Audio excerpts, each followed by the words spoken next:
اب آخری سوال میرا سود اور انٹرسٹ کے بارے میں ہے کہ اس کا کانسیپٹ میں سوچتا رہا ہوں اس کے بارے میں، اور بزنس کی وجہ سے یہ کچھ کانشنس کو بھی ہرٹ کرتا ہے کہ بینکس جو ہوتے ہیں وہ ایکس وائی اور زی 3-4 بندوں، مطلب یہ کہ انڈیویجول سے کی سیونگس کو آگے بزنس مین کو دیتے ہیں. یہ کہاں تک ہمارے لیے حلال ہے کہ جو ہم فرض کریے 10,000 پاؤنڈ اس سے بینک سے لون لے کر کے بزنس کرتے ہیں، اب وہ پھلتا پھولتا ہے تو اس کو واپس ہم اگر انٹرسٹ ریٹ ہم فرض کریں جو ہمارا بنتا ہے لم سم 15,000 پاؤنڈ واپس کریں، تو یہ کیا جائز ہے انسان کے لیے وہ پیسہ لے کے استعمال؟ صلی اللہ علیہ وسلم نے تو سود کے کاروبار پہ لعنت ڈالی ہے. مشکل یہ ہے کہ ایسا معاشرہ ہے انٹرنیشنل جی جس کے اندر مسلمان بھی جکڑا گیا ہے، اور اس وقت جس قسم کی فہم اور تدبر کی ضرورت تھی مسلمان حکومتوں کے لیے وہ انہوں نے اختیار نہیں کیا.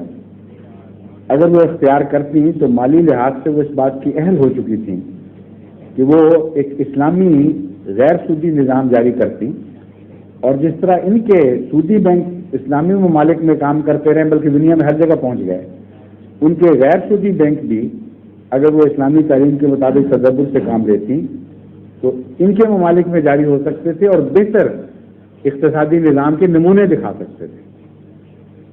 لیکن انفرادی طور پر کسی کی طاقت نہیں ہے.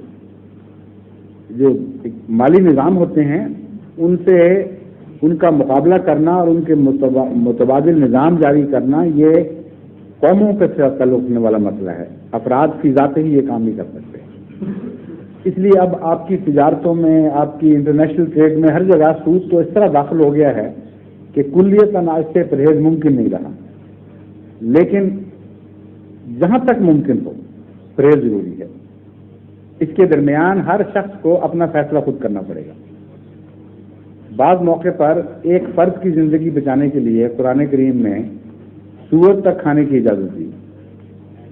اب قومی طور پر مالی خودکشی کی اسلام اجازت نہیں دے سکتا، لیکن صرف اسی حد تک ملوث ہونے کی اجازت دے گا کہ صرف بچ جاؤ، اس سے آگے رغبت نہ ہو. تو یہ فیصلہ کرنا ہر کیس میں ایک فیصلہ جاری کرنا ممکن ہی نہیں ہے. اس کا فیصلہ دل میں ہوتا ہے اور وہ تقویٰ سے ہوتا ہے. جس شخص کو اللہ اور رسول سے محبت ہے، اس کے دین سے محبت ہے، وہ ہر قدم پر ایک فیصلہ دل میں کر سکتا ہے کہ واقعی میں مجبور ہوں، کیا میں اوائڈ نہیں کر سکتا اس چیز کو، کیا کم از کم زندگی کی ضروریات کی خاطر میں یہ لے رہا ہوں یا عیاشی کے لیے اور دولت بڑھانے کے لیے محض لے رہا ہوں.